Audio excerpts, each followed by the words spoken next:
একটা গল্প বলি, দেখেন আমি এই গল্পটা অনেক জায়গায় শোনাই। আপনারা গোয়ালা চিনেন? গোয়ালা, গোয়ালা কাদেরকে বলে? গরুর দুধ বিক্রি করে যারা, তাদেরকে বলা হয় গোয়ালা। তো গোয়ালা যারা গরুর দুধ বিক্রি করে তারা গরু লালন পালন করে। কথা বলেন ঠিক না বেঠিক? তারা গরু লালন পালন করে কি জন্য? মূল উদ্দেশ্য কি? গরুর দুধ বিক্রি করা। কি করা? গরুর দুধ বিক্রি করা। গোয়ালা যেরকম গরু লালন পালন করে, ঠিক ওই রকম কৃষকও গরু লালন পালন করে। কৃষক গরু লালন পালন করে কি জন্য? তার উদ্দেশ্য কি? হাল চাষ করা। কি করা? কয়েক কৃষকের গরু দুধ দেয় না, সেই দুধ দেয়, ওটা বিক্রি করা কৃষকের উদ্দেশ্য না। কৃষকের গরুর দুধ কে খায়? গরুর বাছুর খায় আর কৃষকের বাচ্চারা খায়। গোয়ালার গরুর দুধ খায় কে? গোয়ালার গরুর দুধ বাছুরের কপালে জুটে না, সব দুধ দহন করে বাজারে নিয়ে বিক্রি করে। তাও গোয়ালার মন ভরে না, এত দুধ দিল, এরপরেও বাজারে যাওয়ার সময় পানি মিশায়, এরপরে নিয়ে বাজারে বিক্রি করে। ও দুধের ওলান টানতে টানতে দুধ শেষ হয়ে রক্ত বের হওয়া শুরু হয়, তাও ছাড় নাই। এর নাম হলো গোয়ালা। কথা বুঝতে পেরেছেন? তো কৃষকের গরুর বাছুর পর্যাপ্ত পরিমাণ দুধ পায়, দুধ খায়, কৃষকের গরুর বাছুর হৃষ্টপুষ্ট হয়। আর গোয়ালার গরুর বাছুর ও তো দুধ পায় না, ওই ঘাস মাস যা পায় চাপায় চুপায় কোনো রকম দিন কাটায়। এখন একই মাঠে গোয়ালার গরুর বাছুর আর কৃষকের গরুর বাছুর দুইটা এক মাঠে চরে।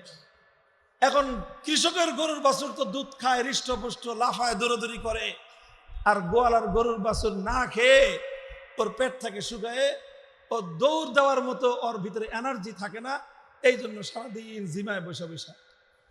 এখন এক মাঠের মধ্যে কৃষকের গরুর বাছুর আর গোয়ালার গরুর বাছুর দুইটা একসাথে গল্প করতেছে। গল্প করতে করতে এখন কৃষকের গরুর বাছুর গোয়ালার গরুর বাছুররে বলে যে, দোস্ত চলো আমরা দুইজন প্রতিযোগিতা দেই, আসো একটু খেলি, আসো একটু খেলি, দুইজন প্রতিযোগিতা খেলি।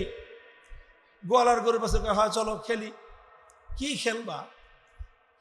কি প্রতিযোগিতা দিবা? কৃষকের গরুর বাছুর কয়, চলো একসাথে দুইজন দৌড়ের প্রতিযোগিতা লাগাই। ওই যে দূরে দেখা যায় নদীর কুল, 3 মাইল কে আগে দৌড়ে যেতে পারে দেখবো। গোয়ালার গরুর বাছুর কয়, তুই তো গরুর দুধ খেয়ে খেয়ে হৃষ্টপুষ্ট হয়ে আইছিস, তোর তো পেট ভরা, শরীরে শক্তি, 3 মাইল তুই মুহূর্তে দৌড়ে যাবি। আর আমার যে অবস্থা, 3 মাইল দৌড়ানোর শক্তি তো আমার নাই। এখন এই কথা যদি বলে যে না আমি তো দৌড়াতে পারবো না, তো পরাজিত হয়ে যায় শুরুতেই। এই জন্য গোয়ালার গরুর বাছুর কয় যে, না দোস্ত, এই দৌড়ের প্রতিযোগিতা দিয়ে খামাখা লাভ নাই, এনার্জি নষ্ট, আমরা অন্য একটা প্রতিযোগিতা দেই। কি প্রতিযোগিতা? কয় আয় বসে বসে কে অলসের মতো বেশি লেজ নাড়াইতে পারে এটা দেখি। বুঝে আসছে কথা? কৃষকের গরুর বাছুর বলে, আসো দৌড়ের প্রতিযোগিতা দেই, দেখা যাবে কে বাপের বেটা, দেখা যাবে কে বাপের বেটা। গোয়ালার গরুর বাছুর কয়, এসো বসে বসে অলসের মতো লেজ নাড়াই, দেখি কে সবচেয়ে বড় কুড়ে, সে কে সবচেয়ে বড় বেশি অলস। কথা বলেন ঠিক না বেঠিক? ইসলামের সঙ্গে অন্যান্য ধর্মাবলম্বীরা যখন প্রতিযোগিতায় টিকতে পারলো না, ইসলামের কাছে অর্থ ব্যবস্থা আছে, অন্য ধর্মের কাছে অর্থ ব্যবস্থা নাই। ইসলামের কাছে ব্যাংকিং ব্যবস্থা আছে, অন্য ধর্মগুলোর কাছে ব্যাংকিং ব্যবস্থা নাই। ইসলামের কাছে রাষ্ট্রপতি নির্বাচন করবার পদ্ধতি আছে, অন্য ধর্মের কাছে রাষ্ট্রপ্রধান নির্বাচন করবার পদ্ধতি নাই। ইসলামের কাছে অন্য ধর্মাবলম্বীদের অধিকার আদায় করবার মতো চমৎকার ফর্মুলা রয়েছে, অন্য ধর্মগুলোর কাছে কোনো রাজনৈতিক সিস্টেম নাই, অন্যান্য ধর্মাবলম্বীদের অধিকার দেওয়ার কোনো ফর্মুলা নাই, কোনো কিছু নাই। এখন প্রতিযোগিতা দৌড়াবে কেমনে? এখন তারা ইসলামকে অন্য সবগুলো ধর্ম বলে, আসো আমরা বসে বসে লেজ নাড়াই।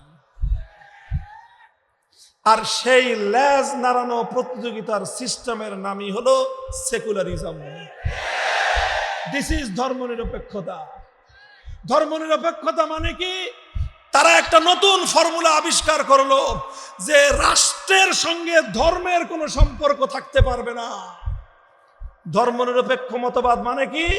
রাষ্ট্র চলবে এমন ভাবে যে রাষ্ট্রের সঙ্গে কোনো ধর্মের কোনো সংশ্লিষ্টতা থাকতে পারবে না।